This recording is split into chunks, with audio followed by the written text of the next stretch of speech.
Olá. Quer dizer, não sei se deu olá. Conectando. A sua imagem tá travada ou a minha internet tá Opa! ruim. Não, na Oi. verdade eu acho que é o próprio Instagram que hoje caiu, né? Tentaram dar Ah, uma é? sabotada na gente aí hoje tarde, mas agora ele voltou e Eu aí acho que quem tá estamos querendo me todos bem. sabotar é a minha vizinhança hoje. Tem britadeira em todos os lados, sabe? Tá Dramas da super pandemia, fácil. É, tá dramas da super pandemia, não tá fácil, mas a gente vai superar. Vamos passar por Você tudo sabe com que o muita Instagram. qualidade. Cara, eu faço 2 lives por semana. Toda vez Nossa. eu tenho que atualizar. Toda vez. E Oh, é bacana que eles estão promovendo novo conteúdo, mas cada vez que eu vou iniciar a live, ele não me deixa, porque tá desatualizado meu aplicativo. meu Por isso que Deus. atrasamos um minutinho aqui. Haja memória. Haja memória. É. Oi, oi para todo mundo que tá aí. Já temos alguns amigos aqui. E a minha ideia é fazer a segunda parte da minha live com o Criomar. E eu confesso para vocês que eu tinha feito um roteiro lá para o dia 8 de fevereiro, em que a gente falava de vacina, de corrida eleitoral e tudo mais. E aí eu falei, Creu, vamos fazer a segunda parte? Eu não vou nem preparar roteiro, a gente segue daquela. Cara, eu fui Muito olhar bom. agora, faz o menor sentido, né? Porque tudo mudou. Acho que a vantagem de Brasil é que tudo muda muito rápido, né? Então dá para fazer muita coisa ao mesmo tempo, dá para falar de tudo num intervalo Tudo muito curto. mudou. Então, assim, me ajudem com perguntas, porque vai ser aqui ao vivo mesmo. Vai ser na raça. E a única coisa que não mudou é que eu não tomei vacina ainda. Meu pai não tomou Então, eu também não, vacina. né? E ninguém tomou vacina. Eu acho que é aí que é o. E eu tô muito mais trancada do que antes, apesar de que eu sempre fui super exemplar neste quesito. Mas obrigada. Eu acho que eu não vou nem vou apresentar a Criomar, que já que essa é a segunda parte da live, lá na primeira, corre lá no YouTube ou aqui no Instagram, veja a biografia do Criomar, se é que você ainda não conhece o Criomar. E vamos embora. Primeiro, como é que estão as coisas aí? Então, tudo bem, tudo bem. Nas últimas 2 semanas tive duas boas notícias, né? Minha mãe foi vacinada 2 semanas atrás e hoje meu pai me mandou uma foto dizendo que também recebeu a primeira dose de vacina. Então Ah, que são maravilha. são duas boas notícias, mas obviamente que resolvem muito o nosso drama, né? O nosso trauma, mas deixa aquela sensação de que as coisas podiam estar acontecendo em outro ritmo, infelizmente. Então, é meio que libertador, né? Há 6 meses atrás, quando começou essa coisa de vacina, eu falei, cara, a hora que meus pais vacinarem, tá tudo bem. Meio que vida normal, né? Porque meus pais, meus sogros, aí a gente vai poder sair, fazer o que tem que fazer, porque o nosso medo era por eles. Sim, Agora, o meu medo é por nós também, né? é Antes eu isso. falava, meu filho não tem perigo, porque criança não pega, criança é assintomática. A gente já tem um monte de notícia horrível aí envolvendo crianças, Sim, então, sim. assustador, né? Assustador demais, né? E Enfim. isso tem uma conexão direta com vacina, com política. E quando a gente fez a primeira parte, a gente separou em três temas. Era a vacina, a composição do Congresso Nacional e a corrida para 2022. Aham. E a gente só conseguiu falar de vacina. E a verdade é que tudo que a gente falou já mudou acho que a gente pode falar um pouquinho mais. Mudou ministro, ou, na verdade, não mudou ainda. Não mudou ainda. Mudou para ficar como estava, Ou, né? não, ou nem vai mudar. Ou nem vai mudar. Eu morro de medo, porque em Brasília, quando acontecem essas coisas que não tem nomeação, o cara cai antes de entrar, né? É isso. Ou então aquela, né, de que o ministro sai de uma reunião com o presidente, toda a esplanada sabe que o cara está demitido, ele sai de uma reunião com o presidente e fala: o presidente me garantiu que eu sigo mais firme do que nunca no cargo. Então, assim, parece que o cara é sempre o último a saber do que está acontecendo. E essa dinâmica É, no governo Bolsonaro é muito mais forte do que em outros eu vou governos. começar falando dessa nomeação aí, porque Uhum. apesar de ter essa coisa de que é mais do mesmo, de que ele fala de continuidade, eu senti uma situação ultra desconfortável. Além de ser depois daquela entrevista com a doutora Ludmilla, que não aconteceu, e que, ouvindo os relatos dela sobre a entrevista, eu imagino que a entrevista do novo ministro também tenha sido dessa mesma forma. Poxa, ela chegou lá para conversar sobre o cargo e aí estava o ex-atual ministro Pazuello. Então, como é que você vai criticar a atuação ou falar de um novo momento, estando aquela pessoa ali, estando o ministro atual ali? E eu vi na coletiva do novo ministro, o ministro Pazuello aqui, praticamente com microfones também na boca dele. Como é que você não faz um discurso de continuidade nesse cenário, né? Será que a gente não está criticando essa continuidade sem saber exatamente o que está acontecendo, porque ele nem pôde verbalizar um novo momento? Silvia, eu creio que tem duas coisas que são bem importantes aí. A primeira delas é pensando em 22 e fazendo uma retrospectiva de alguns elementos que acontecem nesse fim de semana que é anterior à saída, não saída do Pazuello, ou essa transição que o governo disse que vai fazer de maneira muito lenta e gradual, né, no Ministério da Saúde. Eu creio que a primeira delas, e que mexe no jogo muito profundamente, é a possibilidade do Lula ser elegível.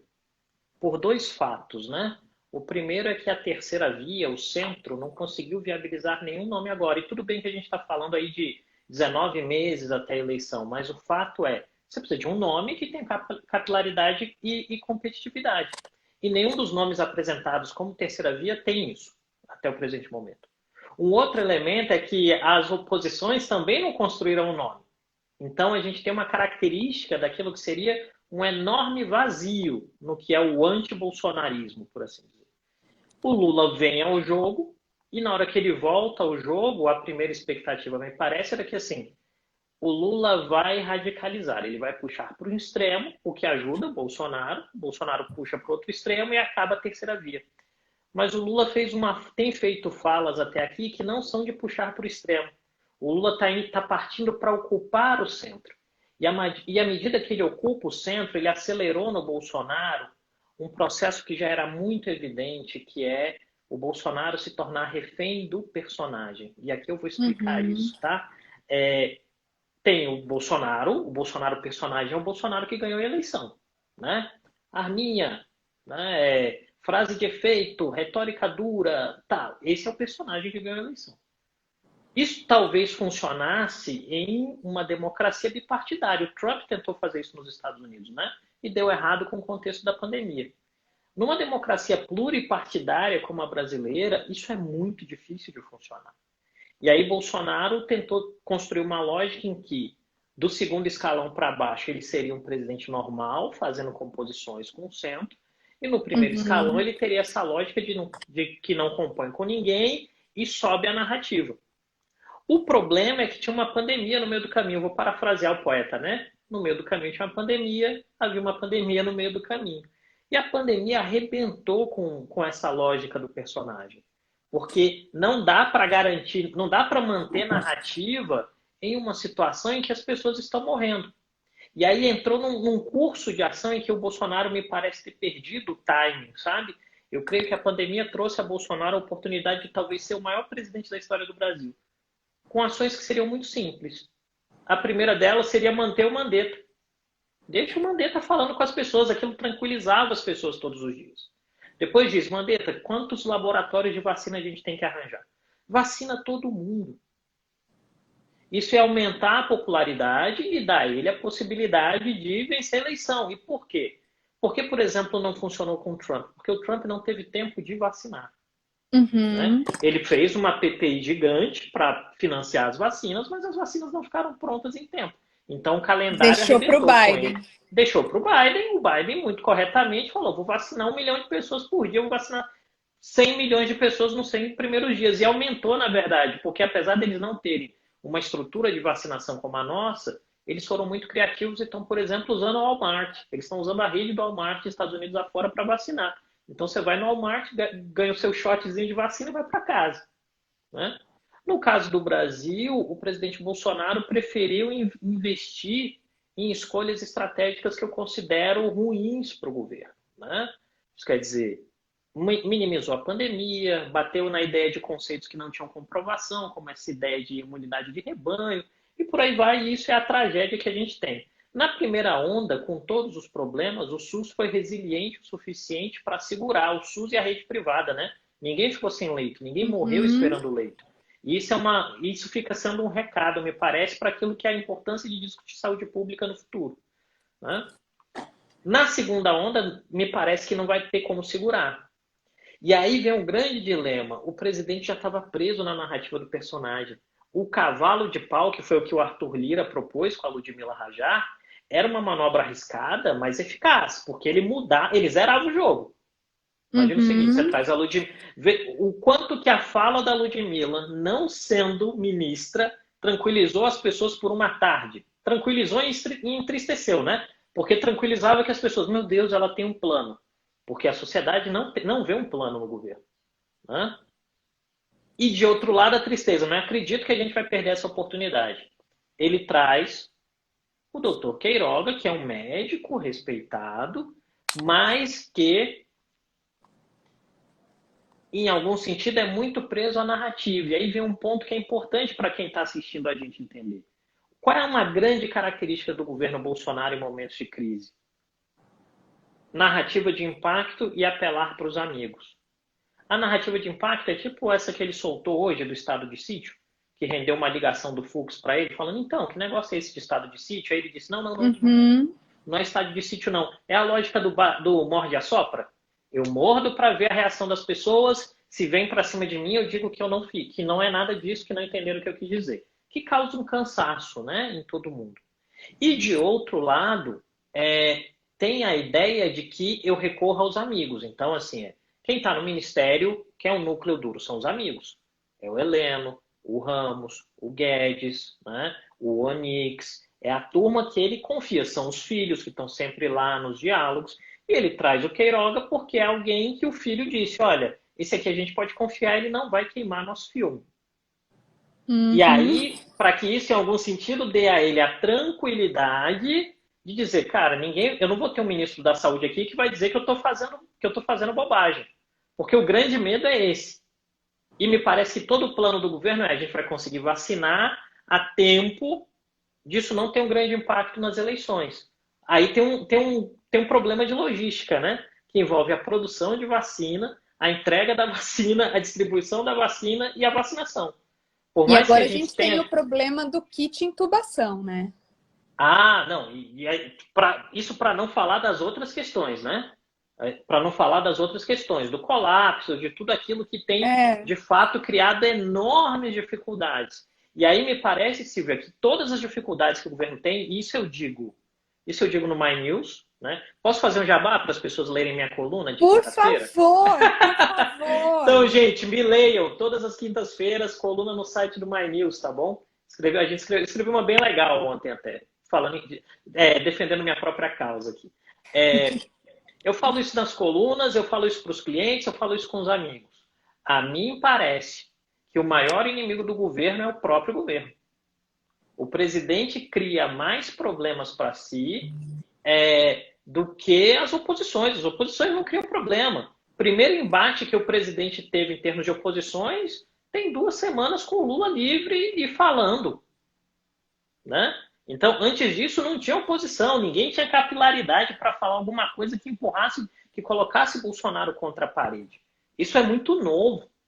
E mesmo assim, o governo aposta todas as suas fichas o tempo todo nessa ideia de que tem que criar um embate do bem contra o mal para manter aqueles eleitores que são mais fiéis oriçados o tempo todo, porque é onde o governo acha que vai entrar no segundo turno. O problema é, com o agravamento da situação, tem-se o risco, dependendo da tendência de número de mortes, retorno de inflação e outras dificuldades, há um risco que não é pequeno de que Bolsonaro nem no segundo turno esteja.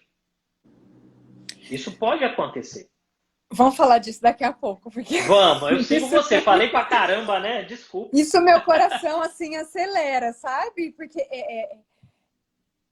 é maluco o que está acontecendo, né? É muito, Vamos, muito. a gente vai falar de terceira via, mas vamos falar.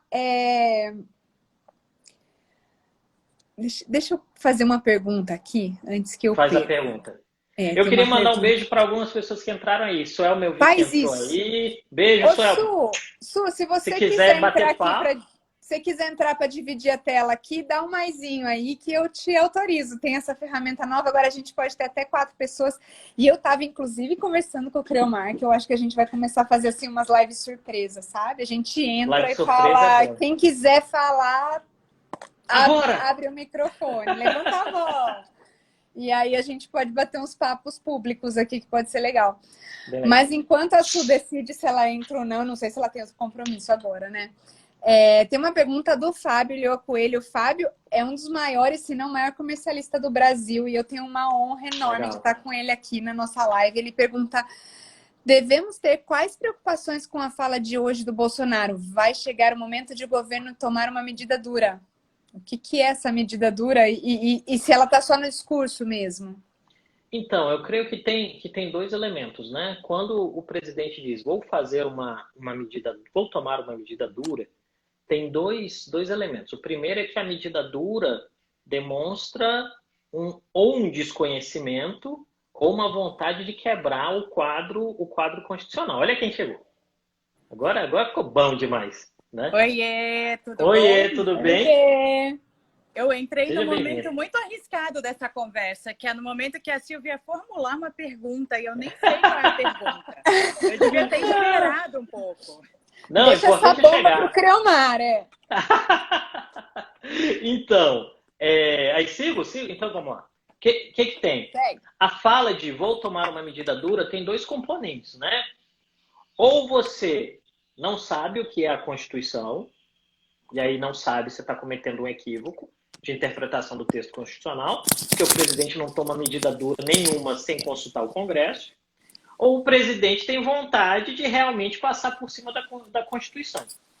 Na primeira situação, ignorância, você educa. Na segunda situação, ele precisa ter os meios para. E aí vem, ter os meios para envolve basicamente o suporte de alguém que o ajude a romper com o quadro institucional. A minha percepção é que esses meios não existem ainda hoje. Né? O que eu estou querendo dizer aqui? Que essa base bolsonarista, o que o inquérito dos atos antidemocráticos feitos pelo STF e o inquérito das fake news tem mostrado?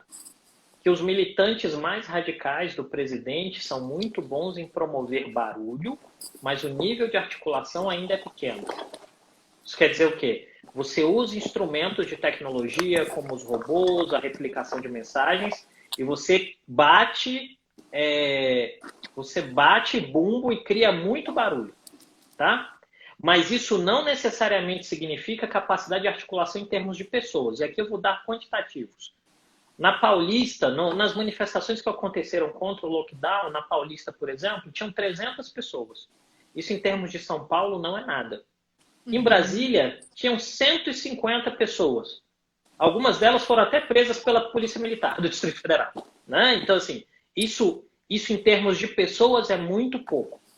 E aí, o que é que acontece e que me parece que é o grande elemento de fundo aqui? Eu gosto de uma frase da época que eu dava aula de teoria política, que eu uso uma frase que está até fixada no meu Twitter, que é assim: a realidade é um muro intransponível. Né? O que eu estou querendo dizer? Uma narrativa como essa do Bolsonaro, de choque, de refundação da política, de antipolítica, de flerte com o autoritarismo, para que ela funcione muito bem, ela precisa de um outro elemento importante, que é o que qualquer política em democracia precisa: geladeiras cheias. Presidentes da República, primeiros ministros, quaisquer outros tipos de entes que dependem do voto, precisam de geladeiras cheias das pessoas nas ruas. Se as geladeiras começam a esvaziar, você tem um risco de perder apoio popular. E aí vem, mas aí alguém me pergunta, mas por exemplo, as geladeiras esvaziaram na Venezuela e o Maduro não caiu, porque o Maduro conseguiu cooptar antes das geladeiras esvaziarem. Ele cooptou as polícias, ele cooptou as Forças Armadas, ele cooptou todo mundo. Né? Tem esse movimento no Brasil? É óbvio que há esse movimento no Brasil. Né? O presidente tenta dar cargos de importância para determinados militares. Ou melhor, para ex-militares, que aí tem uma regra importante, que vem desde o Castelo Branco. Né? Militares brasileiros costumam ir para a reserva voluntariamente quando ganham cargos. O único que não foi é o Pazuello. Isso gerou muito problema do Pazuello com o resto do exército. Né? Assim, os militares não falam, mas ninguém gosta da ideia do general ser ministro. Tá lá, tá tudo bem, tá levando o seu, ok, mas vamos ver, você vai voltar? E aí vem um ponto importante que a gente falou lá no início, Silvia. Por que o Pazuello ainda não saiu? Porque o Bolsonaro não sabe onde colocar. Porque na hora que ele voltar para o exército, o comandante do exército tem que designar um posto para ele. Se não designar, ele fica à disposição até que tenha vacância. Você acha que essa vacância vai durar quanto tempo? Não vai ter vacância. Então ele vai ficar no limbo. Como o Bolsonaro não quer dar essa mensagem de que ele tem um certo desprestígio dentro das forças para esse eleitor que acha que o Bolsonaro representa os militares, tarará, ele vai segurar. Agora, tem um ponto muito importante, que é o impacto reputacional de todo esse processo. As Forças Armadas levaram aí 20, 30 anos para construir reputação, que inclusive se manifesta em termos de dados, por exemplo, com o aumento do número de candidaturas de jovens para as escolas militares, para as academias, gente que começou a ver nas Forças Armadas de novo um bom caminho para a própria vida, porque na minha geração não era. Eu tenho 44 anos. Na minha geração, a galera ficava assim, tu vai entrar para as Forças Armadas? Eu que era um dos caras que gostava, a galera falava, tu vai entrar? Eu falava, qual o problema? Né? Hoje mudou. Era um lance para não passar fome, né? Só que hoje mudou. Era uma saída para não passar fome. Era uma saída para não passar fome. Hoje a gente tem um desgaste de imagem das forças. E aí é dizer, as forças vão querer entrar numa bola dividida por um presidente que tem tido tantos problemas e um governo que tem se mostrado instável em termos de políticas públicas, eu acho que essa é uma variável de risco. Então eu te diria, Creomar e nós na Dharma, quando avaliamos variáveis de risco político, a gente acha que uma variável muito mais forte de instabilidade institucional são as polícias do que as Forças Armadas hoje. Porque as polícias, no curso do tempo, os policiais foram comprando os cursos do Olavo de Carvalho, dessa rapaziada. Só que aí a gente tem que lembrar o seguinte, mesmo que você pegue todas as polícias, o contingente das Forças Armadas é maior e a logística é melhor. Então, assim, trabalhando com um cenário muito ruim, entendeu? De que vai ter um embate, não sei o quê. Eu acho que não chega lá. Acho que a gente vai encontrar uma outra saída. O problema é que, infelizmente, me parece que à medida que o presidente ficou escravo do personagem, ele não está entendendo o risco em que ele se coloca. Ele está indo numa ideia de tudo ou nada o tempo todo, e pode dar errado, tá, gente? Pode dar errado para ele, inclusive. Então, acho que esse é um ponto. Bom, deixa eu apresentar. Eu fiz toda a fala, eu entrei toda a bola dividida para a Suelma aí, ó, para ela não ter problema. Ainda que a Suelma não precise de apresentação, minha amiga, seja bem-vinda. Estamos com saudades. Eu já recebi aqui algumas mensagens de que a internet está até travando por causa do peso desse elenco. São vocês duas, eu sou o mero coadjuvante. São os amigos, a gente chama os amigos para assistir e contrata para fazer esses comentários aí.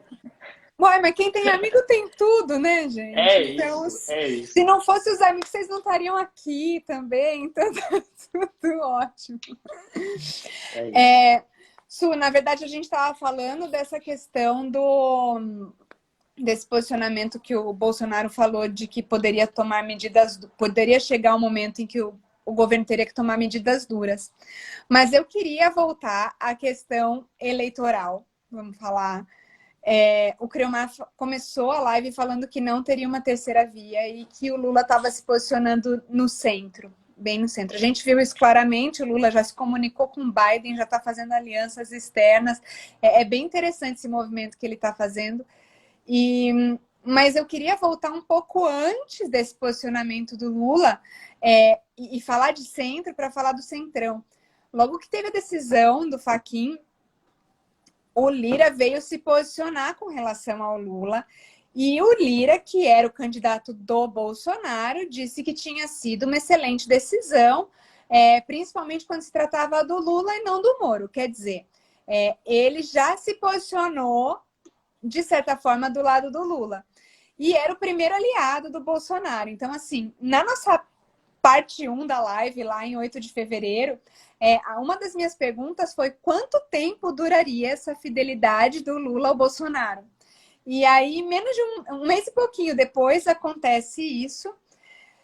Então, a minha pergunta primeiro, essa questão da fidelidade do Centrão ao Bolsonaro, ou já esse movimento para o Lula, que está se posicionando no centro. E uma segunda pergunta se não viria... o fato do Lula não estar se colocando numa posição extrema, se não seria necessário ter alguém numa posição extrema. Será que a esquerda ela não vai se dividir, pelo menos artificialmente, para fazer esse jogo de primeiro turno com um Boulos? Eu não sei. O próprio Ciro está pintando aí, mas o Ciro sempre teve essa figura mais de centro, né? Será que não vai aparecer um Boulos, por exemplo, para ter a extrema esquerda? E o Lula se configurar como centro e trazer esse público do centro? Vou deixar a Suelma começar. Eu gosto da pergunta, porque eu tenho refletido muito sobre isso ultimamente, né? Qual é o papel desse novo ator dentro do tabuleiro, né? O tabuleiro, para mim... velho ator, né? Para mim, o retorno das capacidades políticas do Lula só torna o jogo mais divertido, mas ainda não está definido nada. Comentando sobre o Centrão, bom, o Centrão não tem fidelidade a ninguém, não é isso, Creomar? Então, há de se esperar que o Centrão se locomova no espectro político à medida que a população defina qual é o seu apoio, a quem apoia, né? E essa movimentação ocorrerá, primeiro, a depender de como progride a pandemia, né? A resposta do governo federal à pandemia, porque hoje o governo federal abandonou os estados à própria sorte, e as negociações, por exemplo, em torno da vacina, ou de capacidade de aquisição de oxigênio, ou da capacidade de aquisição de kit de intubação, ou do número de leitos disponíveis para tratamentos de outros temas, outras doenças que não a Covid, enfim. Toda essa capacidade de resposta que não está sob liderança do governo federal, primeiro, tem que ser percebida pela sociedade como não resposta do governo federal. Porque a narrativa continua na mão do Bolsonaro, o Bolsonaro continua alegando erradamente, né, de que o Supremo Tribunal retirou poderes da União para enfrentamento da crise. Ao mesmo tempo em que, se sairmos do outro lado rapidamente, ou seja, no primeiro semestre, a solução terá sido dada pelos governadores e pelos prefeitos. Agora até a Frente Nacional dos Prefeitos se manifestou, né, formalmente sobre isso. Eles estavam silenciados, os governadores eram os que mais carregavam e elevavam a voz contra o presidente Bolsonaro. Mas a verdade é que a maior parte da população não tem visibilidade disso, né? A maior parte da população não entende as competências federais, não entende a decisão que o Supremo tomou e não entende a diferença de ter uma liderança da União num processo como esse. O que um ator como o Lula traz para o debate? Por que eu disse que o jogo é um jogo mais divertido? E aí eu vou largar a bomba e vou jogar na mão do Creomar o resto, tá, Silvia? A bomba o Lula também tem a mesma capacidade de diálogo e controle narrativo. E ele pode ser o porta-voz dessa realidade factual, material que o Creomar comentava antes. E o que isso significa? Significa que agora são dois grandes comunicadores, né? O presidente Bolsonaro e o Lula, cada um por suas vias. O presidente Lula não tem controle narrativo em mídias sociais ainda, né? Como o presidente Bolsonaro tem, mas são grandes comunicadores, independente do que seja, com um diferencial para o presidente Lula, né? Que é o diferencial de já ter passado por esse processo por 8 anos seguidos, né? Então, ele também sabe a importância desse jogo de 2 níveis. Vocês percebem que eu gosto um pouquinho de xadrez, né? Onde temos o tabuleiro nacional e o tabuleiro internacional. E, imediatamente, na hora que ele começa a entrar no diálogo, né? Com aquela conferência de imprensa brilhante, independente de gostar dele ou não, concordar ou discordar, do ponto de vista de movimento político, é uma das conferências de imprensa mais brilhantes que eu vi na minha carreira. Ele traz a si a responsabilidade de montar uma aliança, uma frente ampla em torno do que são os fatos da pandemia no país, ao mesmo tempo que já estabelece conexão com o sistema multilateral, com o novo presidente Biden, começa a se comunicar com a imprensa, né? Então, e dar entrevista para Cristina Mampura é uma dos movimentos, digamos, de advocacy, né? Mais brilhantes também, é o segundo grande movimento brilhante. Então, é um pouco pegar a pipoca, sentar na cadeira e assistir esse jogo. Não precisa escolher lados, mas vai ser um embate interessante. Eu deixo o resto para o Creomar, porque daí ele vai ter que falar a parte mais difícil da resposta sua. Deixa eu dar só uma pimentada. Eu queria também colocar para você, Creomar, abrir a pergunta para as diferenças entre 18 e 22. Tá.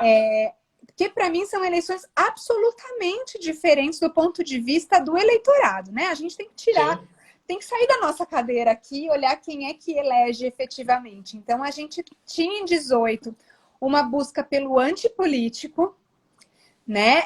O Bolsonaro, apesar de anos de cadeira no Congresso, ele tinha esse discurso antipolítico. E para 22, isso caiu. Ninguém quer uma pessoa não experiente, né? Existe uma busca pelo político ideal, por aquele que sabe lidar com aquela cadeira. E o Lula, apesar de claramente ter que lidar com as falhas da gestão da Dilma, o Lula conversava com o mercado muito bem e ele trouxe esse gancho.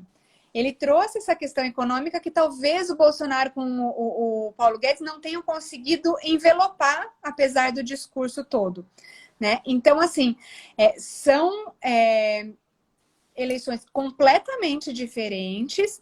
Tem o Lula como um novo player, um novo velho player. E eu volto para a questão, se a gente vai ter uma extrema esquerda ainda. Legal. Então, Silvia, antes de tudo, eu só queria mandar um beijo, porque a mulher entrou na live, eu né? Vi! Amor! Eu vi! Beijo, amor. Obrigado por estar aqui. Deve estar atolada Oi, de trabalho. Stephanie! Aí, então, antes de tudo, então, eu me desconcentrei. Peraí, parar um pouquinho, respirar. Então, agora vamos, né? Tô feliz. Faz já. aquela cara, pega o seu Fazer melhor aquela cara, ângulo, peraí, assim, deixa eu né? pegar o melhor ângulo, arrumar aqui, arrumar a cadeira. Então, eu creio que tem duas coisas. A primeira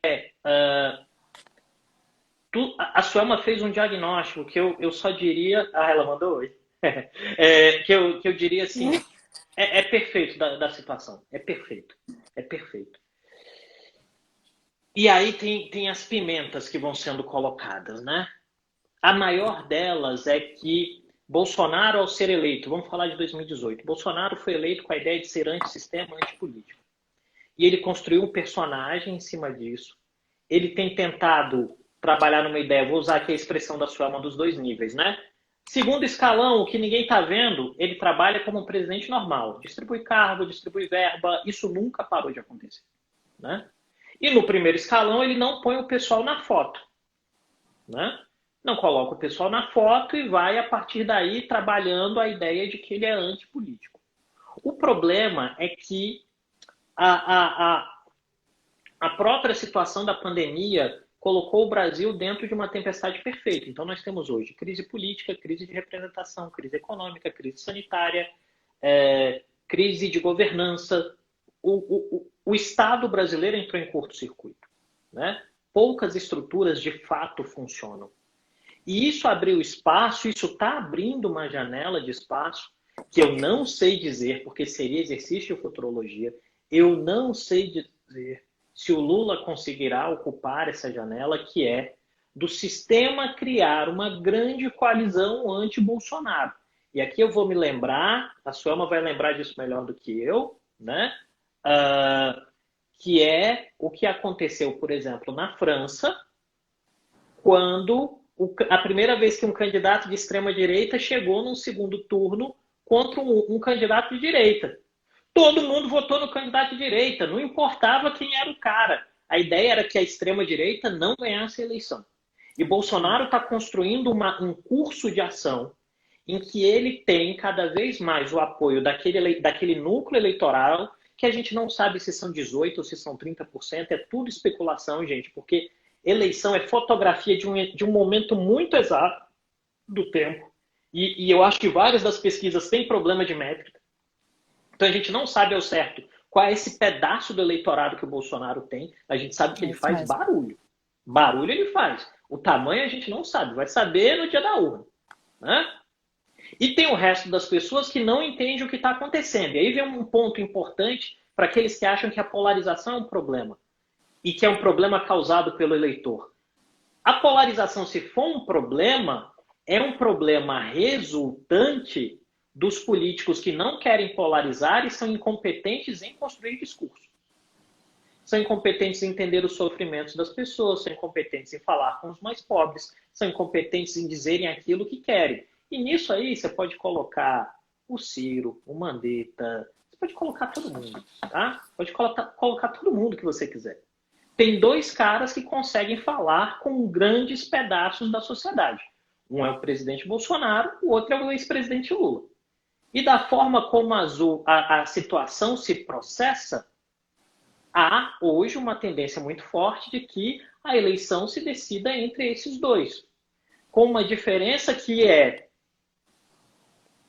o presidente Lula conseguiu consolidar em uma fala uma narrativa em que ele pegou tudo aquilo que era expectativa das pessoas que estão preocupadas com a situação da pandemia, envelopou isso em um pacote e entregou em 2 horas dizendo: pessoal, tem que vacinar, pessoal, tem que usar máscara, pessoal, tem que lavar a mão, pessoal, tem que ter distanciamento social. À medida que ele fez tudo isso, o primeiro efeito concreto foi que o Bolsonaro mudou o discurso. E o discurso mudou automaticamente de não quer vacina, compra, para nossa arma é a vacina. Isso é um dado. E aqui, gente, deixar isso muito claro, né? A nossa profissão é analisar política. A nossa profissão não é militância política. Militante, cada um tem o seu posicionamento e assuma a posição que você quiser, vote em quem você quiser. Agora, o fato concreto, quando você analisa os dados e as situações, são que, todo aquele discurso, o discurso da ciência, por assim dizer, esse discurso não tinha pai. O Mandetta tentou ocupar esse espaço e não conseguiu. O Ciro tentou ocupar esse espaço e não conseguiu. Esse pai surgiu, e eu não sei por quanto tempo essa paternidade irá durar, 2 semanas atrás com aquela fala do Lula e os movimentos que ele fez. E isso forçou o presidente Bolsonaro a fazer uma concessão. Só que a gente tem que lembrar o seguinte: toda vez que Bolsonaro está sob pressão, ele usa 2 instrumentos, né? Um é o diversionismo. Você cria uma fala, como por exemplo, estado de sítio. Vou intervir. Isso é repetitivo, isso não é novo. O padrão é esse. Né? E o segundo movimento é que ele demite alguém. Demite alguém e faz uma troca. Porque aí é um ponto importante para a gente entender também. Quando as pessoas estão... A imprensa tem um papel que eu acho que a imprensa não entendeu o jogo ou faz que não entendeu o jogo. Mas quando a imprensa está repercutindo uma fala que não faz sentido, a imprensa está dando narrativa e tempo para quem não faz sentido. Isso em outros países mudou, o jornalismo mudou para lidar com essas situações. No Brasil, o jornalismo não mudou. O jornalismo ainda não entendeu o jogo que está sendo jogado. Né? E à medida que ele não entende, você tem uma estratégia que é muito clara do presidente Bolsonaro de ocupar espaços em minutagem. Como eu ocupo minutagem? fazendo com que falem de mim. Não importa se falem bem ou se falem mal. Falem só de mim, porque falando de mim, ninguém está falando do resto. Acho que esse é disso que a gente está falando. E aí, eu não sei se surgirá um candidato de extrema-esquerda. Mas eu sei que isso vai depender da amplitude que o Lula consiga construir para uma candidatura que seja dele ou que seja uma candidatura anti-Bolsonaro. E aí isso vai definir os espaços. Se o Lula vier, por exemplo, com aquilo que seja um déjà vu do Lula de 2002, que seria arranjar um novo Zé de Alencar, isso é possível? Pode ser a Luísa Trajano? Não sei. Mas se ele arranja um novo Zé de Alencar, não vai ter candidato de extrema-esquerda. Pode até ter, mas vai ter 2% dos votos. Porque aí você tem aquele pacto, né, entre o que é essa esquerda de centro e uma direita de centro e o empresariado representado. Talvez uma sofisticação que o Lula tenha que fazer, e aí é difícil porque ele é escravo do próprio tempo, eu teria feito, se fosse político, se tivesse pretensões políticas, estou dando uma dica aí para uma amiga que vai ser candidata ao Senado, aquela fala, só faltou uma coisa para ela ser perfeita na minha concepção. Ela tinha que ser feita na Associação dos Entregadores de Aplicativo. Porque esse é o proletariado do século XXI. Não é mais o proletariado da indústria. Gente, a indústria acabou. A indústria morreu. Assim, desculpa para quem está na indústria, mas o fato é, a indústria tem seus dias contados. Né? O novo proletariado não vai ser o sindicato dos operários de indústria. Vai ser a turma que trabalha nos aplicativos. Quem conseguir conversar com esse público vai ganhar muita eleição, viu? Acumulando tristezas aqui, né? Eu tenho aqui algumas perguntas, uma inclusive da Clary. Eu estava aqui até quase botei a Clary, porque tem um quarto espaço aqui. Primeiro se deixarão o Lula concorrer, se ele não será preso de novo. Mas eu vou fazer várias perguntas aqui juntas e tenho uma minha também. Vou tentar ler todas, apesar delas não terem muita conexão entre si, aí a gente empacota. A Maria Tereza Capelo, que está assistindo lá de Portugal, ela coloca: o que vocês acham das pessoas que estão se organizando para acamparem em frente aos quartéis do Exército? O Lucas coloca: puxando o gancho da primeira live, lembro dos questionamentos sobre o capital político do governo perante ao Congresso. Parece que a resposta veio antes da parte 2, naquela questão que a gente falou do apoio do Lira ao Lula, né? A Isabela César pergunta: vocês acham que o distanciamento presidencial com entes federativos será retomado em algum momento? Acho que faz parte do discurso, né? Deixa eu ver se tem mais alguma coisa aqui. Estou com medo de tudo isso, gente. Por favor, precisamos de esperança.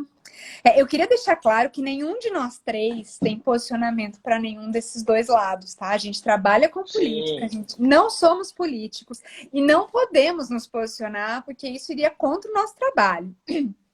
Então, a gente no dia a dia lida com todos esses atores da esquerda à direita e a gente é a favor de boas políticas públicas, independente de quem esteja lá em cima. A gente quer resultado. Eu quero resultado. Isso. A gente não quer a indústria fechando, pelo amor de Deus, né? A gente quer vacina, a gente quer o SUS. Tem aqui também uma pergunta do Matheus, a Tana, dizendo: podemos esperar uma nova carta aos bancos?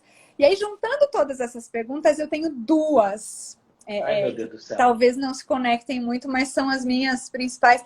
Falando no cenário, todas as vezes que alguém me pergunta de uma terceira via, eu digo que a única terceira via que eu veria chegando com força seria a Luísa Trajano.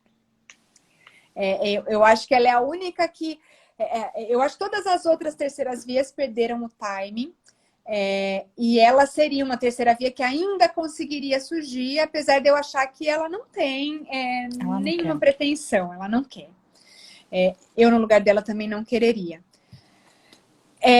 E aí o Cromar já fala nela como uma possível vice do Lula, o que mudaria absolutamente tudo, na minha visão. Então, eu vou deixar essas perguntas porque a minha outra é um pouco mais doída. Então deixa eu entrar aí antes do Cromar, porque ele que já lançou a Luísa de vice. Não, eu não lancei, gente, eu só trabalhei com arquétipo. É o arquétipo perfeito, não precisa ser ela. Mas a Suelma concorda que é o arquétipo perfeito. Ela, com certeza, ela conhece a Luísa, sabe das posições dela, mas é o arquétipo. Né? Eu queria começar, talvez, por explicar o que significa ter posições políticas e o que significa fazer análise política, e a partir daí responder se acampa ou não acampa na frente dos quartéis, né?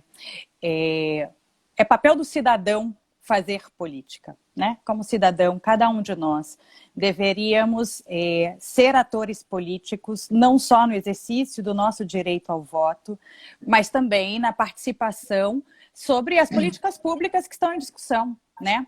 Quando a gente está falando de uma política pública de saúde, como a política pública de imunização e de proteção da população frente à pandemia, a gente está falando da vida da sua família. Então, você, cidadão, que está aqui nos assistindo, deveria ter uma posição política. Certamente, todos nós temos em algum grau, porém, nós somos analistas políticos. E aí a gente tem que subir o muro. Porque quando você sobe o muro, primeiro, você tem uma visão melhor do que está acontecendo, né? E você tenta, na medida do possível, se distanciar para ser capaz de melhor analisar. E é isso que a gente está fazendo aqui. Olhar de fora e tentar avaliar todos os cenários que potencialmente podem se apresentar, considerando que o jogo acabou de virar. Até 2 semanas atrás, nós estávamos num único ritmo, né? A decisão do Fachin, não importa se acertada ou se errônea, não importa se eu não tenho formação acadêmica para avaliar os aspectos jurídicos dela, a gente pode recorrer a especialistas, ela por si muda toda a dinâmica do jogo político. E é isso que a gente está analisando aqui. E aí eu já respondo, por exemplo, a pergunta se manifesta ou não se manifesta. É papel do cidadão atuar politicamente, portanto, se manifestar em favor e em prol do que ele acredite, qualquer que seja. Também é parte da política o diálogo. Então, excluir o tio ou a tia, o amigo ou a amiga do grupo de WhatsApp não é um caminho de diálogo político. O caminho de diálogo político é o exemplo que uma amiga lá em Washington fez com o irmão dela, a Roberta, que era do The Atlantic Council. A Roberta tuitou ontem que ela e o irmão têm espectros políticos diferentes, né? Ela é uma social-democrata, ele é um libertarian, né? Qual a tradução disso, Creomar? Libertário? Um libertário, talvez. É que nós não temos essa representação partidária no Brasil, né? E eles, obviamente, discordam de absolutamente tudo, de todas as abordagens de política pública, né? E eles decidiram, portanto, estudar a visão do outro e intercambiaram livros sobre suas visões de mundo, suas visões políticas. Isso é fazer política. Então, só para compartilhar com todos vocês que estão aqui nos seguindo, o nosso papel como analistas políticos é distanciamento, análise, e nosso papel como cidadão é acreditar e atuar politicamente com as ferramentas que o cidadão tem. Dito isso, e entrando nos cenários, eu vou criar os cenários e vou pedir para o Creomar analisá-los. Vai ser mais divertido. A gente tem né, vamos falar sobre cenários de segundo turno, né? Porque cenários de segundo turno são os definidores das eleições e aí simplifica até o enquadramento. Um cenário possível é o que se apresenta hoje. Se as eleições fossem hoje, teríamos a hipótese de Lula e Bolsonaro no segundo turno. Bom, esse é um cenário de extrema polarização que eu gostaria de ouvir o Creomar sobre. Tem um outro cenário que temos um espectro de governadores atuando e enfrentando a pandemia e para usar a linguagem arquetípica do Creomar, talvez o maior exponente arquetípico seja o governador Dória, porque, além de tudo, é detentor da fabricação da vacina, que hoje atende 9 em cada 10 vacinados no país. portanto, praticamente a totalidade das vacinas, né, hoje no Brasil disponíveis são aquelas da Coronavac, uma hipótese do governador Dória com o presidente Bolsonaro num segundo turno, que implicações teria, né? E que variáveis precisam ser avaliadas. E a hipótese arquetípica de uma terceira via nova, um novo nome, né? E o novo nome pode ser o nome conhecido, popular, mas que não está na política, ou o novo nome pode ser um político que não está no espectro nacional. Eu vou lançar 2 nomes. Um nome é do governador Flávio Dino, do Maranhão, que pode ser um novo nome da esquerda e que tem tido bons resultados no enfrentamento da crise no Estado. E vou deixar, não posso deixar de trazer de volta o apresentador e empresário Luciano Huck, que esse sim sempre manifestou seu desejo de participar do processo político, atua politicamente em vários movimentos, mas ainda não se candidatou. E aí, como uma ótima amiga, eu passo a bola para o Creomar. E ele que resolve esses cenários. Obrigado! Deixa eu colocar aqui mais um. Ó, o André claro, Vilaça, né, Silvia? Vai colocar mais uma. Vou, porque o André Vilaça que está assistindo a gente está falando do Calil, que eu acho que é uma outra possibilidade. E eu tenho aqui no meu deep in my heart, sabe? Eu só acho que o timing não é adequado porque ele não tem idade. O que seria de um João Campos? Que ele não pode ainda, né? Não pode. Então, vamos lá. Bons desafios. Eu creio que, por exemplo, Bolsonaro-Lula, o que vai decidir a eleição? Quem conseguir requentar promessas e comprar o coração do eleitor. E aí eu vou fazer uma alegoria aqui. Sabe aquele namoro que você teve, ele foi muito ruim, acabou, teve alguns bons momentos, mas acabou. E aí depois você volta e a pessoa diz, vai ser tudo diferente dessa vez, mas você já conheceu outras 20 pessoas? Uma eleição Lula-Bolsonaro é isso. São 2 namorados que não são o ideal e a cidadania vai escolher aquele que parecer mais convincente em termos de promessa. Eu creio que nesse exato momento, pelo estilo, o ex-presidente Lula leva uma ligeira vantagem no diálogo com o sistema político, angariando alianças, e no diálogo com um pedaço do eleitorado, porque o presidente Bolsonaro optou por uma lógica de que é ele e os seus contra tudo e todos e que está tudo errado. E aí o grande problema desse tipo de premissa é que em algum momento qualquer pessoa pode achar que está do lado errado da pista e dizer, velho, esse cara é uma ameaça minha, eu não vou aí. Né? E não está tudo errado. Né? Então esse é um ponto, porque não está tudo errado na vida das pessoas, por mais que as pessoas tenham raiva, não está tudo errado na vida delas todos os dias. O cara vai chegar em casa, tem o cachorro que ele gosta, tem a esposa que ele ama, tem o filho. O filho causa algum problema, mas é o filho dele do mesmo jeito. Então, assim, essa aposta no discurso radical, eu acho que é bastante perigosa. Então, ele teria uma desvantagem. Lembrando, hoje, tá? O segundo quadro, Dória e Bolsonaro. Eu creio que o presidente Bolsonaro tem a grande dificuldade que o Dória provavelmente usaria exaustivamente, que é a questão da vacinação. E aí vamos lembrar que o Dória também é um comunicador. Ele ainda não conseguiu se projetar nacionalmente, mas ele é um comunicador. Acho que é uma questão de tom.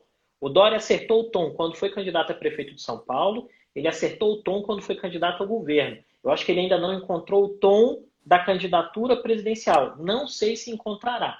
Caso ele encontre, aí gera um outro problema, que é um candidato com muito carisma, mas com dificuldade de uma retórica tradicional, que é o Bolsonaro, contra um candidato que não tem tanto carisma, mas tem uma retórica muito bem produzida. Então você vai comparar pesos diferentes e ver o que vai mais pesar. A vantagem aí é, se a gente tiver uma confirmação da tendência de 2016, das eleições de 20, as eleições de 22 serão uma eleição de freio de amarração. Estou usando as municipais de propósito, Silvia. Por quê? Qual foi a grande tendência das eleições para a prefeitura em 2020? O eleitor desesperadamente buscou gente que sabia resolver problema. Isso que deu uma vitória esmagadora para o Calil, e isso que gerou uma derrota fragorosa para o Crivella. O eleitor encheu o saco de quem só fala, fala, fala e não resolve o problema. E aí é onde eu acho que o governo Bolsonaro peca. O governo Bolsonaro tem pecado em resolver problema. Né? E assim, e para mim, dentro do meu escopo profissional, não, olha que não resolve, o governo que não resolve problema me faz até ganhar mais dinheiro, tá? Porque eu trabalho com análise de cenário e análise de risco. Só que eu, cidadão, prefiro que o governo sempre resolva o problema. Então, assim, esse é um ponto, tá? Nesse cenário. Um cenário Bolsonaro contra um governador, como foi citado o Flávio Dino, eu creio que a grande dificuldade do Dino são dois elementos, né? Ser conhecido nacionalmente e a peste de ser candidato pelo PCdoB. Porque aí vira o alvo perfeito para o Bolsonaro voltar com a narrativa anticomunista. E aí, para essa pactuação, vamos lembrar o seguinte, gente, o eleitorado brasileiro é tradicionalmente conservador. Por isso que a gente gosta, por exemplo, historicamente, você gosta de Juscelino. Né? Qual é o lance do Juscelino? Boa praça, amigão, conversa com todo mundo, né? Fernando Henrique tentou dar uma colada no Juscelino no segundo mandato. O Lula tentou. Todo mundo que entende uma percepção de longo prazo sabe que a referência mental na democracia é Juscelino. Né? É uma musiquinha, é uma viola do lado da fogueira, é abraçar as pessoas, é conversar com todo mundo. Esse é o ponto. Quem consegue. Isso, por exemplo, é o grande dilema do Ciro. Se o Ciro quisesse ser Juscelino, ao invés de tentar ser um revolucionário nacionalista, ele teria desempenhos melhores. O Lula, quando ganhou a eleição, deu uma juscelinada, né? Lembra da carta aos brasileiros? É uma juscelinada, gente. Você diz, olha, pessoal, eu estou preocupado com melhorias sociais, mas eu não vou tirar a casa de ninguém, eu não vou fechar a empresa de ninguém, eu quero que vocês ganhem dinheiro pro caramba. E foi isso que foi entregue em 8 anos de Lula. Né? Então, acho que esse é o ponto. E aí, o quarto nome, que seria o Luciano Huck. Qual o grande dilema? Fazer esse trânsito do animador de auditório para o mundo político. E aí eu creio que a externalidade é mais importante do que a vontade do Huck. O que eu estou querendo dizer? Vou fazer aqui um paralelo com o Silvio Santos, candidato por um mês em 89, tá? Você jovem que está nos assistindo, Silvio Santos foi candidato em 89. Só eu, de nós três aqui, lembro disso. Mas não concorreu, são né? Jovens. Então, não pôde, né? Não, você... A Suelma leu um livro. Eu lembro, eu estava lá. Você participou do processo, mas eu li um livro. Participei do processo. Eu li um livro. A Silvia deve ter visto um filme depois da Netflix. Eu assistia com a minha avó, e a minha avó assistia com sua avó o quê? Porque... Cara, assistia com sua avó o quê? Não tinha nem nascido. Eu algum dia conto para vocês que eu tenho uma ligação familiar com o Silvio Santos. Então, nessa época, a gente teve alguns contatos pessoais. E aí, o sonho da minha avó era que ele fosse realmente presidente. O que quase viabilizou, o que inviabilizou a candidatura do Silvio Santos em 89? A justiça eleitoral, né? Porque ele comprou a chapa de um cara. Mas e o que quase viabilizou? O vazio de representação. Não tinha nenhum nome, que desse às pessoas a percepção de confiabilidade. Porque, no fim das contas, gente, eleição é isso. Não importa se você gosta do político A, B ou C. As pessoas vão escolher quem tenha a mensagem melhor envelopada e transmita melhor a sensação de que você está dando a sua confiança para alguém que vai resolver o problema. O Bolsonaro de hoje não é o Bolsonaro de 2018, porque o Bolsonaro de 2018 era o Bolsonaro que disse que ia resolver problema. Ia resolver corrupção, ia trazer crescimento econômico e ia diminuir o tamanho do Estado. O Bolsonaro prometeu isso. Não é o Bolsonaro de hoje. Então, essa é a questão. A narrativa do candidato de resolver problema é o que faz. E aí o desafio do Luciano Huck, que contratou o cara que fez a campanha do Macri, né, Suelma? Ele contratou o cara para estar fazendo os estudos de imagem dele. O dilema para o Huck é conseguir transformar esse cara, que é um excelente animador de auditório, que está envolvido em uma série de programas sociais, em uma figura que as pessoas olhem e falem, não, esse cara vai resolver problema. Porque vamos lembrar o seguinte, muito provavelmente nós veremos uma ressaca dessa ideia de político Instagramer. que fala que está tudo errado só porque ele não estava lá, essa rapaziada tem um problema, porque a vida não melhorou, né? Vamos lembrar, político em democracia, quando vai para o voto, ele tem que responder se ele tem mandato, em que a vida das pessoas melhorou. E a gente vai ter um cenário de 22 que é pior do que 18. E não vai dar para culpar o comunismo ou o globalismo internacional. Não, porque serão 4 anos de um governo que se propôs e de políticos que se propuseram a fazer diferente. Esse é um ponto importante. Respondeu, Selma? Respondeu bem, inclusive. Já fiquei até imaginando as próximas perguntas. Estou até com medo do que vem aí da Silvia. Vamos ouvir. Não, eu só tenho mais uma aqui, que pegando vários ganchos. Primeiro eu queria dizer que, assim, de tudo isso que foi falado, que tenhamos maturidade para lidar com esse cenário, sabe? Que a pandemia tenha deixado a gente um pouco mais saudoso desse ambiente de se encontrar, de estar junto, e que a gente não se separe por causa desse tipo de coisa. Sim. Que a gente entenda que... eu sempre tento dizer que todo mundo que escolheu um lado porque quer chegar num lugar melhor. Então... Exato. Vamos para lá, né? Vamos dar as mãos e vamos para lá. Mas ainda nessa questão do cenário eleitoral, mas trazendo um pouco mais para o dia de hoje, você citou, o Creomar citou essa posição, essa mudança de posição do Bolsonaro, falando de que a vacina é a nossa arma. E aí, quando fala de a vacina é a nossa arma, eu já lembro daquele Zé Gotinha. E aí eu lembro de 01, 02, 03 e de tudo que tem acontecido nesses últimos dias, e agora essa briga com Felipe Neto e tudo mais. Quanto que esse paternalismo do presidente pode atrapalhar, com os filhos, claro, pode atrapalhar essa corrida para 22? Ou quanto ajuda? Porque de quem apoia também eu vejo um discurso de apoio ao pai zeloso, né? Eu ia começar justo por aí, né? Porque quando a gente olha uma personalidade pública como o presidente Bolsonaro, a gente tende a comprar aquele personagem, que é justo o que o Creomar vinha comentando, né? E naturalmente não é isso, ele é um ser humano. Né? E por trás do personagem político, por trás do presidente da República, tem um ser humano que ama muito seus filhos. E que tem um senso de proteção enorme. Isso que... isso está nas bases do que é valor para o presidente Bolsonaro. E aí cada um vai se identificar com esses valores, mais ou menos, e como que isso se vincula à atividade, ao exercício político dele. Mas fato é que o presidente Bolsonaro é um pai amoroso e um pai protetor dos seus filhos.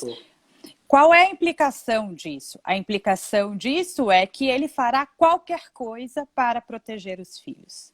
E aí qualquer coisa pode ser tudo que lhe leve à própria ruína. Porque se ele usar os instrumentos de Estado, se ele utilizar de recursos para evitar o progresso de investigações contra os filhos, isso tudo, primeiro que é ilegal, né? Porque e de uma certa maneira abuso de poder. Então ele não poderia, não deveria. Mas a tentação de um pai protetor e amoroso é essa. Eu tenho poder, eu tenho recursos de poder e eu vou lançar mão deles.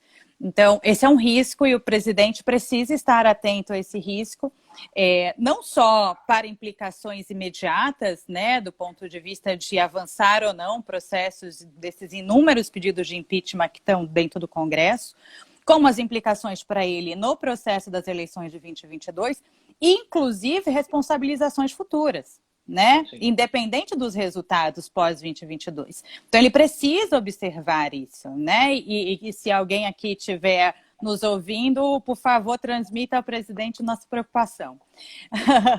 Mas, além disso, tem uma outra faceta do presidente que é esse populismo, né?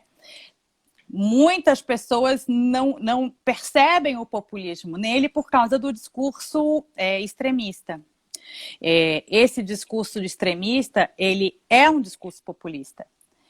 Isso faz também com que ele se exponha muito e ele permaneça preso nesse personagem público construído, né? E o Creomar, logo que eu entrei, estava justo falando sobre essa prisão, essa amarra. Primeiro, não é necessário estar nesse lugar. É sempre possível reconstruir a narrativa e se reposicionar. Sempre quando se mantenha coerente as posições entre o que se fala e o que se faz, né? Então, há um espaço para ele se redefinir, para ele se reposicionar, se ele entender que tem benefícios políticos para isso. Aí eu lanço de volta para o Creomar, porque daí eu, né, tiro o corpo da análise mais complexa, que é como ele interage, né, Creomar, com os outros atores e como isso também traz implicações e gera impacto à percepção dele como presidente e como político, né, como candidato. Suelma, eu adorei o que você levantou e eu fiquei me lembrando de alguns exemplos, né, de tomadores de decisão, de presidentes que se apoiaram na família em momentos de crise. E aí eu me lembrei de um ponto que a Silvia levantou, né, no início da live aqui, quando ela disse que a conversa do Bolsonaro com a Ludmila Rajar envolveu o Bolsonaro, o Pazuello, a Ludmila Rajar e o Eduardo Bolsonaro. E aí isso mostra exatamente esse ponto que você está levantando, que às vezes a gente corre o risco de desumanizar as pessoas, achando que isso ajuda o debate. Isso não ajuda o debate, isso ajuda o radicalismo. Então, assim, é importante lembrar que Bolsonaro é um ser humano com qualidades e defeitos, Lula é um ser humano com qualidades e defeitos, Huck é um ser humano com qualidades e defeitos, o Dória, o Dino, todo mundo que estiver entrando nesse jogo político. Todos eles são seres humanos. Um elemento importantíssimo na tomada de decisão, do jeito que se toma a decisão no governo Bolsonaro, é que ela está amparada em um núcleo duro de amigos e familiares. E aí estão lá os 3 filhos, os 4 filhos, né? Porque o mais jovem também mora em Brasília agora. Está lá o deputado Hélio, que usa o nome Bolsonaro, que é o único político que de fato tem autorização da família para usar o sobrenome Bolsonaro, outros usam, mas o único que pode usar de fato é o Hélio, né? Você tem o Onyx Lorenzoni, que é amigo do Bolsonaro há mais de 20 anos, o general Heleno. É tudo muito fechado. E à medida que é tudo muito fechado, o senso de preservação e de autoproteção é muito alto. E isso impede de você olhar, às vezes, fazer esse exercício que a gente está fazendo aqui, que é de olhar e dizer, então, vamos dar uma olhada, no que está acontecendo, vamos tentar perceber quais são as nuances e isso talvez gerar um realinho estratégico. Que é, por exemplo, em termos de comparação, algo que o petismo não conseguiu fazer ao perder os votos dos evangélicos. Os evangélicos votaram em Lula 2 vezes e na transição para o governo Dilma eles perderam.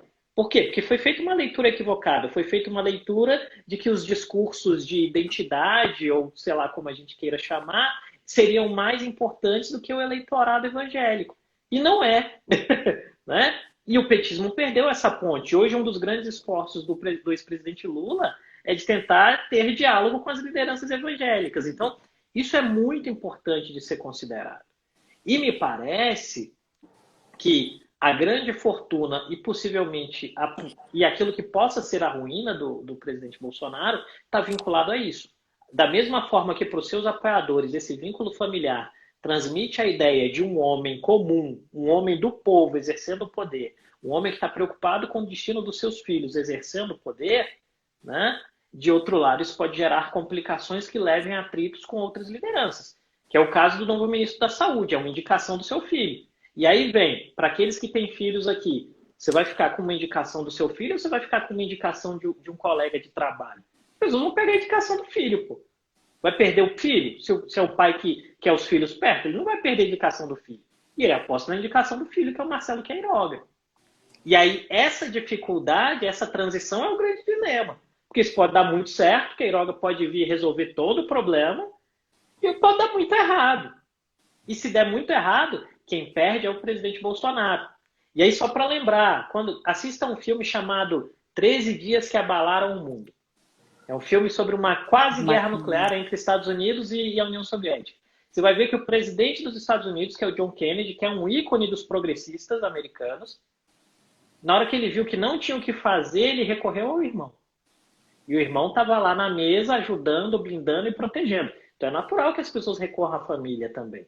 Mas isso tem um limite. E aí esse limite vai ser posto à prova pelos acontecimentos. E é interessante, né? Porque eu escuto de alguns apoiadores do Bolsonaro, quando alguém fala dos filhos, isso tem de casa até, tá? Mas e o filho do Lula? Né? Então, é sempre no contra-ataque. Então, assim, olha, por pior que seja o filho do Bolsonaro, o filho do Lula, que era tratador do zoológico, ficou milionário. Então, assim, existe sempre esse paralelo e esse contra-ataque, querendo dizer, assim, justificar os erros com erros maiores, sabe?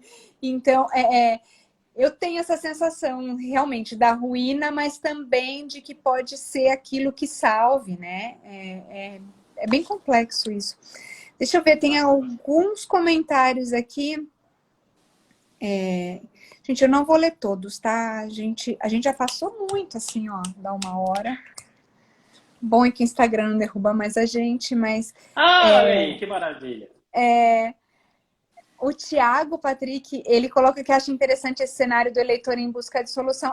Eu queria dizer assim, não só do eleitor, mas também do político, tá? O político, ele não tá indo para lá. A gente que conhece pessoalmente os políticos, pode dizer com muita tranquilidade, ele não tá indo para lá para dizer, vou ferrar isso aqui.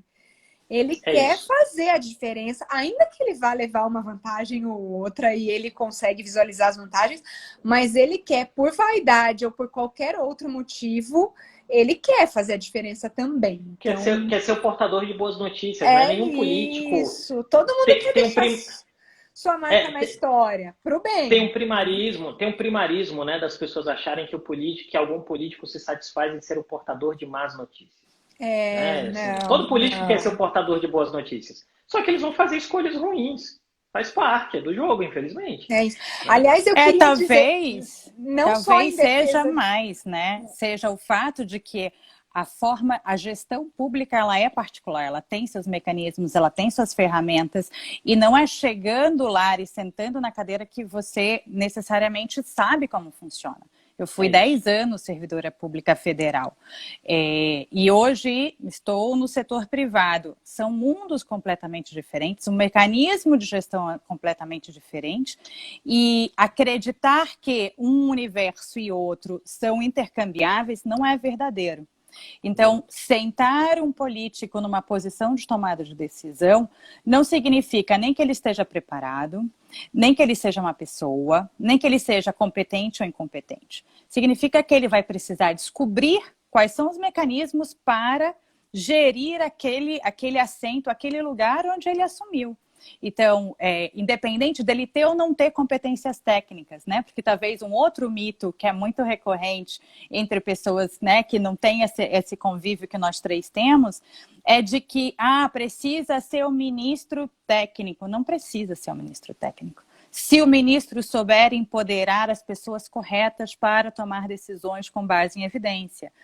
Então, a gente está falando aqui de um universo que é importante enfatizar. O político, primeiro, ele é um ser humano. Segundo, ele tem uma história, ele tem uma bagagem de vida que ele traz para a gestão, né? Quando ele está numa posição do executivo.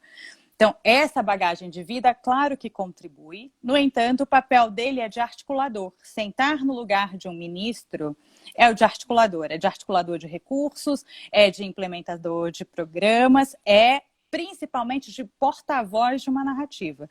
Então, ele quer um político tradicional, ele quer essa posição, esse lugar de portador de uma narrativa. Ninguém quer falhar. Ninguém quer levar a pecha de não conseguiu. Qualquer uma das pessoas que aceita um convite a um cargo desse quer fazer dar certo. Pode ser que suas convicções, pode ser que sua experiência não leve ao sucesso, mas não existe uma pessoa que aceite essa posição e que não queira dar certo. Sim. Não é à toa que os ministros mais aclamados do atual governo, não vou nem puxar de outros, pelo menos pelo setor privado, são Tereza Cristina e Tarcísio, né? Que são políticos que conseguem aliar uma expertise técnica na sua gestão. E não é à toa que o Criomar começou a live falando do Mandetta também, né? Ter essa habilidade política para gerir um ministério é muito importante. A gente também não pode esquecer que o Brasil é um país ultra complexo. Oh. Com dificuldades continentais e gerir um país num ambiente de pandemia não é para ninguém. Na verdade, eu não consigo citar nenhum país do mundo que, mesmo os que tiveram a melhor gestão na pandemia, que são irretocáveis. Né? Sim, sim. Então, não estou fazendo essa defesa ao Bolsonaro, assim, nem estou fazendo defesa ao Lula, mas assim, ninguém conseguiria fazer uma gestão que não tivesse problemas nesse ambiente que temos de 2021. E aí aqui eu citei Mandetta na fala do Thiago Patrick, também tá isso. Ele fala daí seria possível imaginar um centro-direita com Huck e Mandetta Maia. Então não é à toa que o nome do Mandetta também aparece como terceira via. Eu acho que não com muita força para poder encabeçar uma campanha, mas ele aparece. E o Maia também tá atirando, né, gente? O Maia, eu acompanho ele nas redes sociais, tá divertido, tá gostoso de ver, né? Tá tirando mais do que quando ele estava sentado na cadeira, com certeza. Saiu o peso, né? Assim, saiu o peso, então ele tem mais liberdade para falar. Acho que é isso que está acontecendo também. Saiu. Enfim, vai aí, Silvia. Bom, não, é que assim, já temos 1h20 de live quase. Ficaria aqui, não sei quanto tempo o Instagram nos deixar. Mas eu tenho aqui alguns elogios. A Aline, minha cunhadinha. Criomar, sou sua fã, que live. Opa! Parabéns, Silvia e Suelma. A Clary, adorando. Vocês três são demais. Clary, eu tô com uma saudade. Vem pra cá, né? A Clary é aquelas pessoas... Eu tive com a Clary 2 vezes e eu amo a Clary. Ela é ótima, né? Hoje a gente teve uma reunião por telefone, foi muito legal. Então, Clary, da próxima eu quero você aqui, ó, nesse outro pedacinho da tela aqui, se você se sentir à vontade. Então, eu vou finalizar, gente, mas com o convite da gente fazer essas surpresas, assim, de repente a gente entra e chama a galera para faz uma festa. Falar com a gente. Foi muito bom. Não, obrigada por me deixar fazer o crush dessa festa aqui, invadir essa festa. Vocês são muito divertidos. E mais divertido ainda é eu me somar a Silvia e espremer o Criomar ao vivo pelo Instagram. Eu adorei. Olha, aqui uma pergunta de última hora. A Marcela coloca... E o Amoedo não enxerga um cenário com ele? Ixi, olha... precisamos pensar, isso é tema para uma outra live. Isso fica para a próxima, na próxima. O Amoedo precisa se acertar dentro do Novo antes, né? É isso, acho que ele tem uma questão interna para resolver, né, no partido. Se ele conseguir resolver, aí pode... Já que vocês decidiram responder, vamos pensar juntos, Marcela.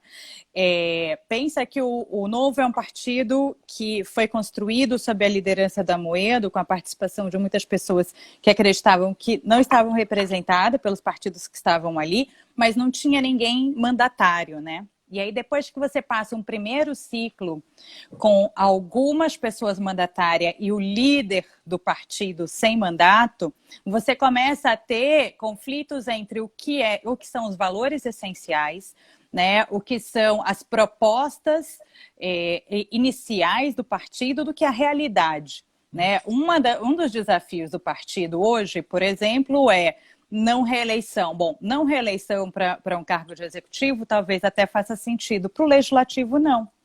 Porque no legislativo você leva um mandato inteiro para construir as relações, exercer o papel de liderança e conseguir ter influência individual. Um partido, para ter influência dentro do Congresso, ele precisa ter número.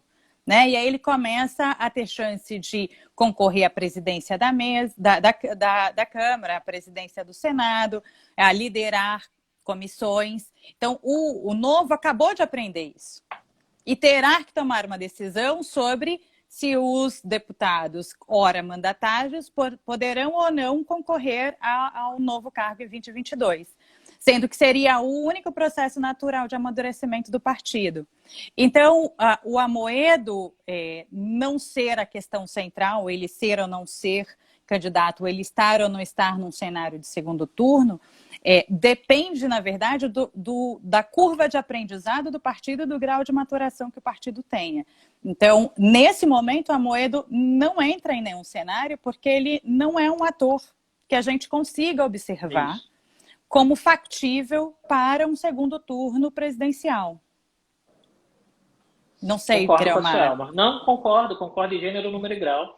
E eu acrescentaria mais um desafio no que envolve o novo. E aí eu vou pegar aqui uma fala de alguns parlamentares durante o processo eleitoral que resultou na vitória do Lira. Alguns parlamentares diziam que o Lira era o candidato do governo, mas o candidato do Bolsonaro era o Marcelo Van Hatten. E aí tem e esse é um trade-off importante, essa é uma encruzilhada que vai ter para o Novo. O Novo é um partido liberal de fato, que é liberal em todos os aspectos, não só na economia, ou o Novo é um partido conservador com traços de defesa de liberdade econômica. Porque a gente tem esse polo aí, você tem essa diferença. Você tem parlamentares do Novo que são parlamentares liberais, de fato, liberais em todos os aspectos. Você tem parlamentares que são conservadores. Está todo mundo dentro do mesmo partido. E aí vem, às vezes não cabe todo mundo na mesma sala, tá? E aí vai gerando, e isso já aconteceu com alguns mandatários eleitos pelo partido para vereador, para deputados estaduais, que o cara viu que em algum momento ele tinha que sair, o cara sai do partido. Então, acho que esse é um ponto aí que eles vão ter que fazer essa escolha que é difícil. E essa falta de escolha, ela tá muito crítica já, né? Eu escuto muito de pessoas de extrema direita dizendo o Novo, aquele partido de comunistas, e de esquerda, o Novo, aquele partido bolsonarista. Então, assim, ele precisa definir aonde está. Eu quero aqui deixar o meu coração para o Novo. É um partido que tem, assim, a minha fidelidade de alguma forma, mas eu gostei muito eu participei desse processo de criação muito perto e gostei muito de como foi feito.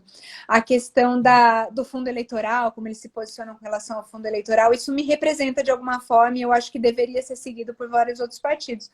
Mas realmente falta um posicionamento mais claro. Mas Silvia, natural, né? Uma curva de aprendizagem. Sem dúvida. Opa, desculpa, Suelma, perdão. Imagina. Silvia, queria mandar um beijo pro teu pai. O teu pai tá aqui, o Weber, tá aqui, ele não perde fantástico.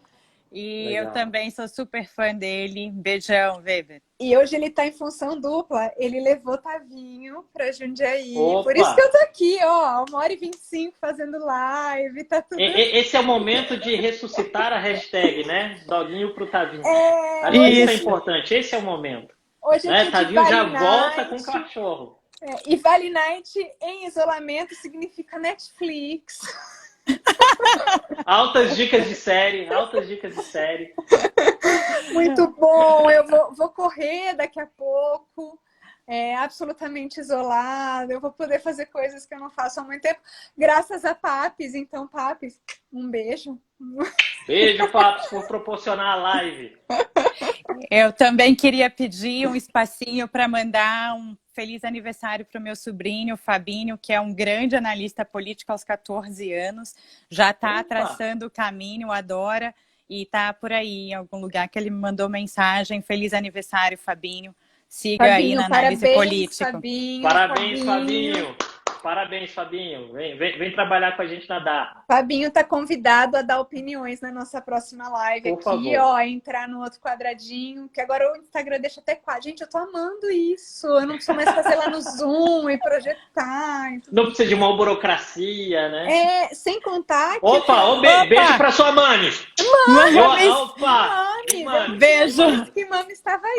Mames, Bisa, minha mãe, minha cunhada, tá todo mundo aí até...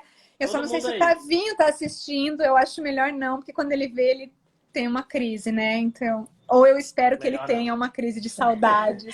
Eu acho que você espera mais, ele deve estar brincando, pulando na poça d'água e você querendo que ele esteja com saudade. Tá todo mundo por aí. A Estela também, ó, a Estela você pode aparecer aqui também para falar de política, acho que super bem-vinda. E, bom, pessoal, eu adorei. E o que eu ouvi também, ó, Tavinho tá dormindo, que lindo, adorei saber disso. Aline, doguinho pro Tavinho, vamos ressuscitar a hashtag. Bom, o que eu quero dizer, inclusive, para vocês, é que eu ouvi dizer que se a gente usa essa ferramenta aqui com mais gente, o Instagram impulsiona mais a live, então a gente precisa fazer mais, sabe? E ó, nossa audiência tá alta, maravilhoso. Bombando. Ó a Ju aí. A Ju, a gente pode ficar aqui, ó, só mandando beijo para as pessoas. Ju, você tá aqui perto. Gente, é muito divertido. É muito divertido mesmo isso bem da divertido, live. Bem divertido. Faz mais isso. Vai chamando as pessoas, convida para perguntar ao vivo. Eu acho que pode ser uma boa. Ju, quer falar um oi ao vivo aqui? Ó, se você quiser, você entra. Eu vou te colocar, só para você dar um beijo aqui. Eu combinei com a Ju. Doguinho pro Tavinho! Eu combinei com a Ju que a gente ia fazer um Clubhouse junto. E eu já nem lembro mais do Clubhouse. A gente não usa mais, né? Ó, tem outra fã da Suelma aqui. Suelma é cheia de fãs.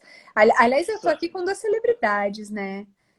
Eu convidei a Ju, mas ela não entrou. Eu acho que ela não estava preparada para isso. Silvia, ela tá falando. Te peguei de surpresa, né, Ju? Sacanagem. Então, Silvia, eu só quero dizer que eu tô vendo aqui a hashtag subir e você não lê a hashtag de Doguinho pro Tavinho. Seu pai postou a hashtag de Doguinho pro Tavinho e você não leu. Doguinho pro Tavinho não vai acontecer. Tavinho esses dias cismou com... Ó, eu tô tentando chamar a Clara e também tá escrito que não pode participar.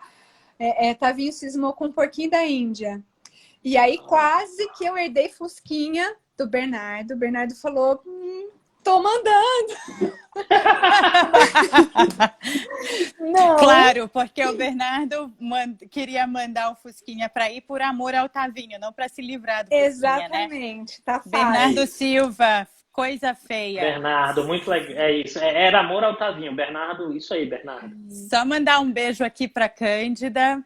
Na verdade, isso aqui tudo é uma reunião de grandes amigos. Cândida, beijão. E também dizer que Doguinho pro Tavinho é a hashtag, por favor, posta embaixo aqui do IGTV da Silvia. Doguinho pro Tavinho. Uma semana de Doguinho pro Tavinho. Uma semana de Doguinho pro Tavinho. Com 2 doguinhos da vovó. Mas aí tem que vai sentir falta, né? Tem que trazer. Não, tá lá, tá tudo bem. Não me arrumem mais isso. E nessas semanas de lockdown, a gente tá aqui em lockdown completamente arrisca, assim, e eu tô sem ajuda. Eu tô fazendo homeschooling, housekeeping, lives, Pink Brasil. Imagina um doguinho aqui, gente. Não, né? Calma que a gente vai resolver isso. Tem solução, tia Su tá aqui para isso, o tio Crema também tá aqui para isso. Tá aqui para isso. Que a gente vai mandar só o doguinho pro Tavinho. A tia Su saiu daqui da vizinhança e foi lá para Brasília. Aliás, eu tenho um pacotinho para mandar para vocês dois. Se tiver alguém indo de São Paulo para Brasília, por favor, me avisem que eu tenho uma encomenda para os dois. A minha tia tá colocando piano, já tá bom, né? Temos um piano agora, Tavinho tá amando isso. Vamos musicalizar e tá tudo bem. A minha mãe tá falando, vocês não viram a foto dele dormindo com o doguinho junto. Começou a chegar aqui no meu celular, eu também não vi. Quero ver essa foto. Eu prometo postar a foto de Tavinho com doguinho, então. Gente, 1h30 de live, eu ficaria aqui muito mais, mas é sexta-feira, sextou, né? Sextou. Hoje eu tenho Netflix, valeu, gente. Amazon Prime. Muitos beijos, gente. Obrigada. Beijão, demais, se gente. cuidem. Beijão. Se cuidem, Adorei. Fiquem em casa. É isso aí. Estamos se no cuida, tempo gente. da pandemia. Quem puder. Se cuida. Quem puder, fica em casa. Quem puder. E quem tiver que sair na rua, lava a mão, usa máscara, toma tudo cuidado. É isso. Tá bom? A gente vai chegar no gente. fim disso bem. Vamos sair bem. Beijo. Beijos. Obrigada. Tchau. Valeu. Tchauzinho. Tchau.